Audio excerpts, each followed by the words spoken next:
Angel Reese is a champion in the unrivaled that virtually no one watched. People immediately took to social media and Twitter and started posting, look at what Angel Reese has accomplished. She has a national championship at LSU. She was the rebounding queen of the WNBA. Now she has a championship in the unrivaled, and she's Defensive Player of the Year. Oh, what an accomplishment. Angel Reese's unrivaled championship is a messy mix of hype and reality. She didn't play, didn't sweat, didn't even show up, but somehow walked away with the glory. Her team crushed it without her. The league barely registered, and yet here we are, debating her greatness. The media's pushing her hard, but the numbers and the tape don't lie. As she gears up for her second WNBA season with the Sky, one question lingers. Will she finally silence the doubters with her play, or is this FaceTime title the peak of the illusion? Time's ticking, and the court's waiting.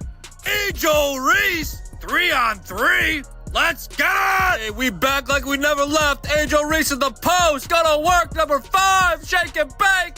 Earthquake. Bang! Hey, Angel, you had all off season to get in the lab, fix your lamps, but what did you do? More podcasting. Layup. Mashed potatoes. Bang!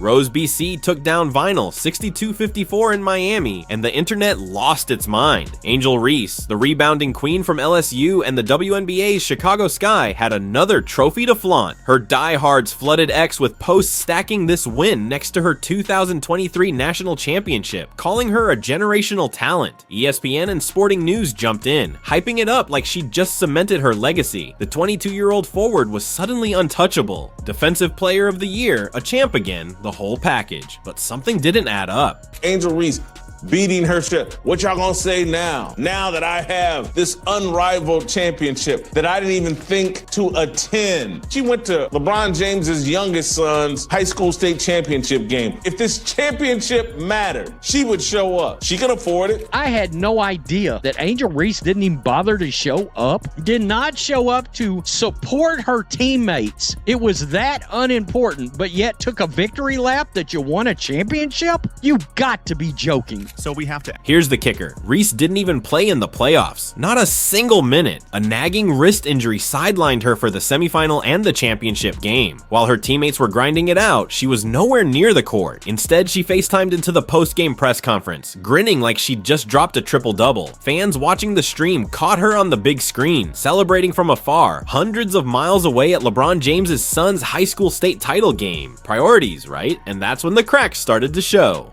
Thought we're gonna leave the hop skippity doo 3000 in 2024. Jumping off one foot, landing on that same foot. Then we're stat padding. Still, I thought we were past this, Angel. Bang! Rebounder in WNBA history. Look at this. Elite rebound. Look at that vertical. Look at the outlet pass. No, Angel. No. Why, Angel? Why? Not the kick out 3. Butter pecan. Bang! If you throw it out of bounds, you hate puppies.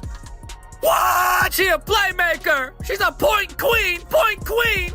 She making plays for the other team. Bang! Caitlin Clark's not the only one that can make cool passes. I can do it. Me too. Chelsea Gray didn't need a phone call to shine. The WNBA vet turned the championship into her personal highlight reel, torching Vinyl for over 30 points and snagging finals MVP honors. Brittany Sykes sealed it with a clutch free throw, and the Rose squad looked unstoppable. Here's the wild part. Fans online started whispering that the team actually played better without Reese. The ball moved smoother, the offense clicked, and Gray ran the show like a maestro. Suddenly people were asking, did her absence accidentally unlock something? So why was Reese still hogging the spotlight? Angel Reese was a member of the Rose. They won the inaugural unrivaled championship last night. I guess if you want to take a victory lap on that, you can. I just don't know if it means anything. She didn't waste a second jumping on X after the win. "What y'all gonna say now?" she tweeted, acting like she'd carried the squad on her back. Her supporters swarmed the comments, shouting down anyone who dared question her.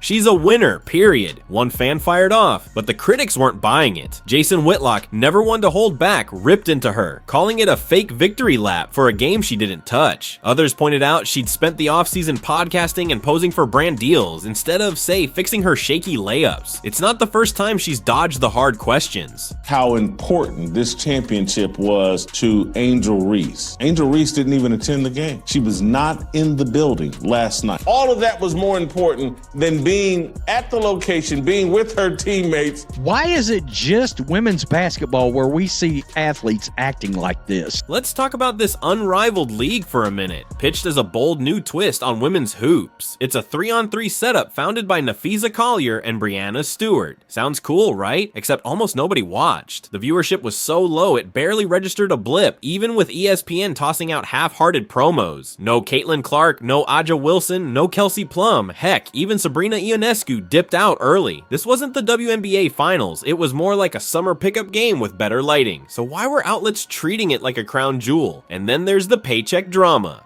ESPN covered this championship. Chelsea Gray scored 30 some odd points last night in the championship game. This championship that Angel Reese has added to her trophy case that she didn't even play in the last 2 games. Reese didn't stop at cryptic tweets. She took a swing at her WNBA salary too. After pocketing a $50,000 bonus from the unrivaled win, she posted about how her rookie contract with the Chicago Sky pays her just $73,000 a year. $50K need dat, she wrote, hinting that the bonus was more than half her base pay. She's been vocal before, joking she's living beyond her means with $8,000 monthly rent. Rumors are heating up now. She's even teased a potential WNBA lockout alongside players like Dejanai Carrington, pushing for bigger cuts. Bold moves for someone fresh off her first season, but her game's got some glaring holes. Oh no! It's Angel Reese! Left alone!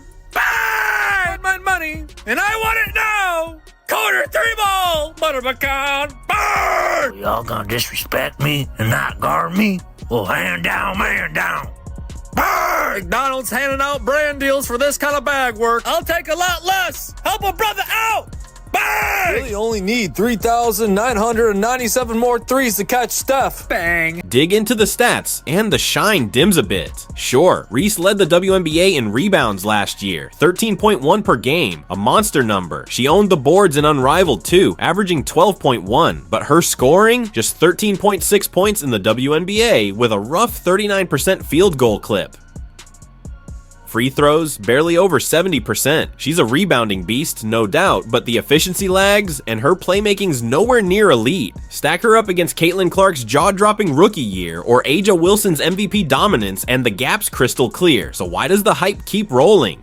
She thought so much of this championship that she was like, nah, I don't want to diminish the greatness of this championship by attending the game and rooting on my teammates. So I'll FaceTime in. No one wanted a 3-on-3 full court women's basketball league, and no one paid attention to this. Let's put together a social media campaign and let's pretend like Angel Reese just accomplished something important. The media's got an agenda, and Reese is their golden girl. Outlets like ESPN and Newsweek keep molding her into the next big thing, brushing off the flaws. Her charisma's undeniable. McDonald's deals, Reebok collabs, part owner of a soccer team. But is it talent driving this, or just clout? Speculation's swirling now. Some say she's being groomed as the face of women's basketball because she's loud, marketable, and polarizing. Others argue it's a distraction from her on-court limits. Whatever it is, they're working overtime to keep the fairy tale alive. And the fans are starting to pick sides. Because we're going to build up this narrative that Angel Reese is one of the great athletes of our lifetime. She's right there with Steph Curry, and she's right there with LeBron James. She's right there with Kevin Durant. She's got a championship at LSU, and now she has a championship in the unrivaled league. The divide's getting nasty. Her loyal crew hails her as a trailblazer, LSU champ, unrivaled winner, a personality that pops. She's doing it her way, they cheer, but the haters are relentless. Whitlock's dubbed her the most overrated athlete in sports, slamming her for skipping the big moments. X threads are brutal. Some call her a stat patter who grabs her own misses. Others mock her FaceTime flex as peak entitlement. It's a full-on war between the stans and the skeptics. But what's next for this wild ride? Angel Reese's unrivaled championship is a messy mix of hype and reality. She didn't play, didn't sweat, didn't even show up, but somehow walked away with the glory. Her team crushed it without her. The league barely registered, and yet here we are, debating her greatness. The media's pushing her hard, but the numbers and the tape don't lie. As she gears up for her second WNBA season with the Sky, one question lingers. Will she finally silence the doubters with her play, or is this FaceTime title the peak of the illusion? Time's ticking, and the court's waiting.